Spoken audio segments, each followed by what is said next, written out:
Our next task is to join the pieces of the mock-up. I would like to repeat why it is a good idea to make a mock-up before working with the pattern. First of all, it allows you to apply adjustments, and then it helps you acquaint yourself with the pieces. After sewing the mock-up, you will understand how to align the pieces, how to join them correctly, where to ease in the fabric and where to avoid it, and other similar nuances. We are sewing a rather simple garment now, and you probably think there should be nothing hard in joining the 4 pieces. Indeed, it is easy, but there are garments, for example, see-through corsets, where the front alone consists of 5 separate pieces, the back of another 3 pieces, and each cup is also made of 3 parts. You need to sew a mock-up for such garments, at least to make sure you won't confuse the pieces and to double-check the size. Let us start by sewing down the bust princess seams. A mock-up is a great opportunity for some training. It's best not to make any bar tacks on the mock-up, so you can easily rip the seams up and restitch them if necessary. Note, I hardly ever use pins in this case.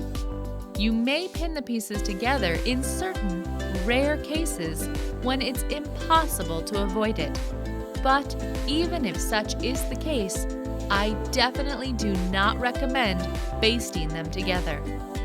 The only thing that might require adjustments and proper alignment from the very beginning is the bust line. Remember the control point I told you about. In order to align the central front piece with the side front piece, you need to align their bust lines and not the notches on them. You can use a pin to secure the pieces along the bust line. I spread out the seam and stitch with a 1.2 centimeter seam allowance. I remove the pin when I reach it. It is best to align the edge of the bottom piece with the guideline on the needle plate of the sewing machine, which determines the size of the seam allowance. I place the top piece over the bottom piece with my left hand. Sewing the bust princess seams is the most challenging task. I continue sewing in a straight line. Seam allowances should be pressed open or flat. You can also top stitch them, open or folded to the side. It all depends on the technique. I suggest we should fold the seam allowances to the side and top stitch them on the mock-up. I do not recommend trimming them at this stage. Otherwise, you won't be able to adjust the shape of the pieces later if necessary. You should not press the mock-up either. Steam setting and pressing always results in deformation, and we don't want to deform anything. We want to preserve the initial dimensions of the pattern. I fold the seam allowance toward the center of the piece, step 1 to 2 millimeters from the seam, and make a strengthening stitch. I carefully spread the pieces apart. Let us attach the other side front piece. I stitch from the top downwards. I pin the side front piece to the central front piece at the intersection of the bust line and the princess seam. I align their princess seam edges and secure them with a pin. I use a 1.2 centimeter seam allowance here. I remove the pin when I reach it.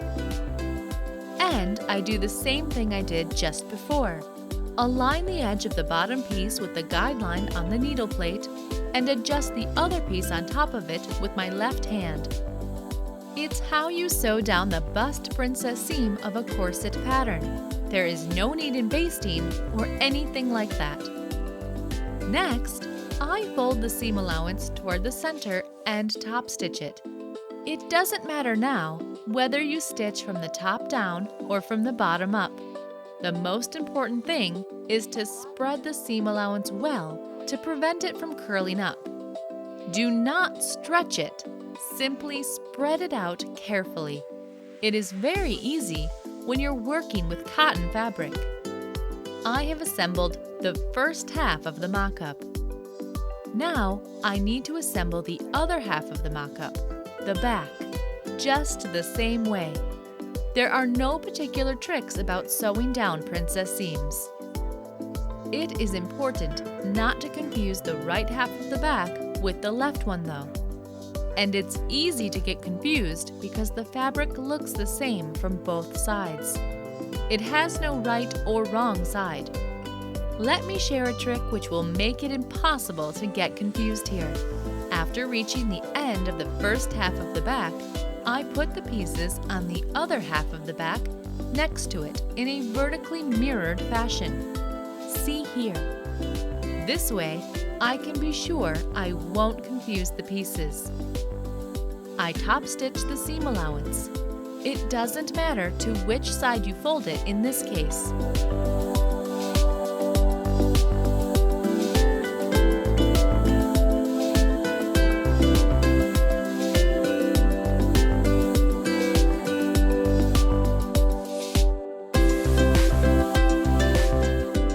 The back of the mock-up is ready, and now we can sew the side seams.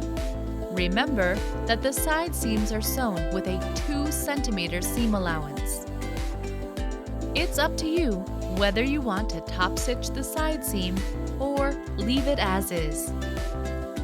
The mock-up is ready. In conclusion, I would like to return to the question about the size of this particular pattern. It can only be determined by measuring the mock-up you have sewn yourself. Here is a concrete example. Suppose you have been sewing for many years and you prefer to use a 1 centimeter seam allowance. You don't feel comfortable working with a 1.2 centimeter seam allowance. Trust me, it will not affect the shape of the dress. But the dimensions of your mock-up will differ from the dimensions of a mock-up sewn with a 1.2 centimeter seam allowance after the very same pattern. Your mock-up, sewn with a 1 centimeter seam allowance, will have its own dimensions. And it is why I recommend you always sew mock-ups. It is very hard to measure a ready mock-up while it's lying flat on the table. It's best to put it on the dress form. It is the next stage that I will explain to you. Sometimes you can get the person to try the mock-up on, for example, if you are sewing for yourself. But I wouldn't advise you to ask your client to try it on because the mock-up still requires adjustments and may look somewhat strange.